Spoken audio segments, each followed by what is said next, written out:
What's up, Go Squad? It's Famox here from GameOnYourFace. It's been a while because of my computer issues, but I finally got a new review for you today. And starting this week, every review will come out on Saturdays. I know today is obviously Tuesday, but starting now, Saturday is when you can expect them.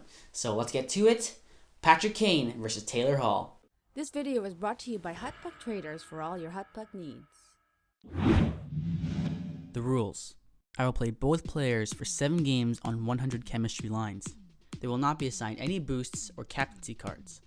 The overall grade will be based on 5 stats: puck skills, skating, shooting, physical, and defensive.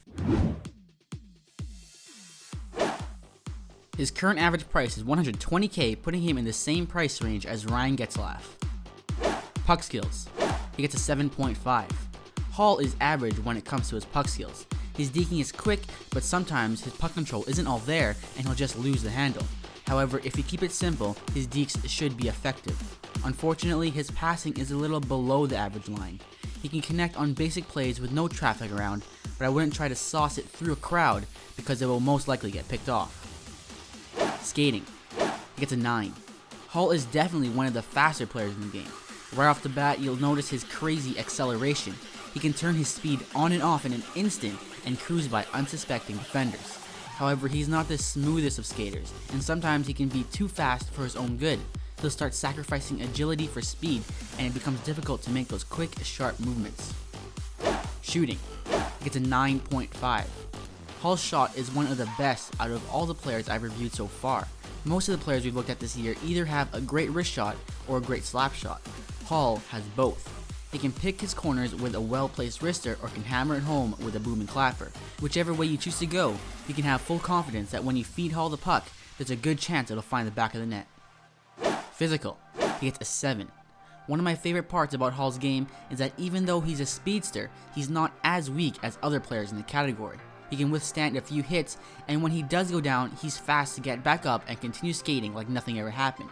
But don't get too carried away, he's still not going to fill a tough guy role. Defensive. He gets a 7. Hall isn't really a standout guy in the defensive end, but that's not necessarily a bad thing.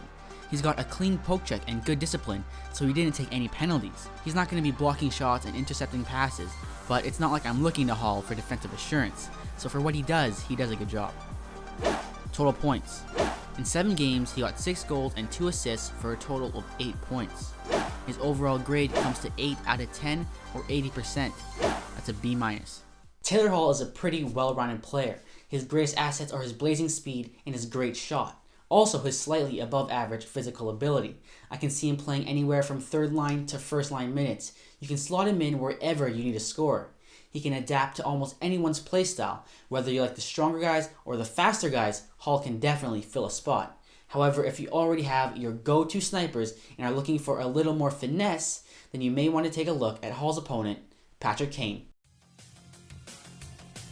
His current average price is $220K, putting him in the same price range as MS Hossa. Puck skills. He gets a 9.5. Kane is a very silky player. His movement is fluid but quick at the same time. His stick is responsive and easy to control, so it's not rare to have him dangle through multiple opponents. And unlike Hall, he's also a very skilled playmaker. He can connect on difficult passes and create opportunities with limited time and space. Skating. He gets a 9. The strongest part about Kane's skating is his agility. Just like his stick, his skates are very smooth and he will effortlessly carve up the ice. Kane can make quick stops and sudden turns to keep the defenders guessing, and even though his top speed isn't as fast as Hall, his acceleration is just as good, and he can explode in an instant. Shooting. He gets an 8.5. Not only can Kane play as a playmaker, he can also snipe it with the best of them. He has a quick release and can hit his target without needing time to pull back and set up. And for a small guy, he can unload a pretty hard and accurate slap shot, but his wrister is still more effective. Physical. He gets 5. At 5'11", 170, it's no surprise that Kane's physicality is his one major flaw. If you're not able to dodge the hit, then Kane will probably be ragdolled on the ice. Even the slightest nudge could send him off course. And most attempts that Kane takes to make a hit will usually backfire and see him taking the brunt of the damage. Defensive. He gets a 7. Kane is the same as Hall in this department. He's got an effective poke check and stick lift and manages to stay out of the box. Of course, he doesn't fulfill a defensive role on the team, but his poke check was very useful on the forecheck and made things happen in the offensive zone. Total points. In 7 games, he got 5 goals and 4 assists for a total of 9 points. His overall grade comes to 7.8 out of 10, or 78%. That's a C+. Kane is a rare type of player who can fill the role of the playmaker or the sniper. He can find his teammates and just as easily find the back of the net. Of course, the only problem is his physicality. Hall, on the other hand, can play a little tougher than Kane and does have a harder shot, but he doesn't match up when it comes to passing, deking, or agility. Of course, it all comes down to personal preference and playstyle, but I think Kane is the better player. Even though he's not as sturdy, his multifaceted offensive ability makes him a bigger threat on the ice. However, I'm not saying that Kane is the one you should buy. If you're on a lower budget and already have a good playmaking center, then maybe Hall would be a better choice to serve as a designated sniper. But, of course, my word is not gospel. It's based solely on my opinion. I'm sure many of you have tried these guys out, so go ahead and let me know what you think of them in the comments. Also, don't forget to vote for the next review at GameOnYourFace.com. I'll leave the link in the description, and if you're new here, then I'd love to have you join the Goy Squad. You can check out some of my other videos on the right side of your screen. Every Friday I do Hut Lottery, where you place bets on my games and you can win coins.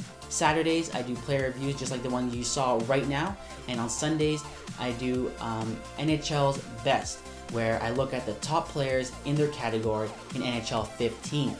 So if you like what you saw or see, hopefully you'll subscribe to Game on Your Face, where I provide you with in-depth reviews so you can make informed decisions. I'm Famox, and I'll see you in the next one.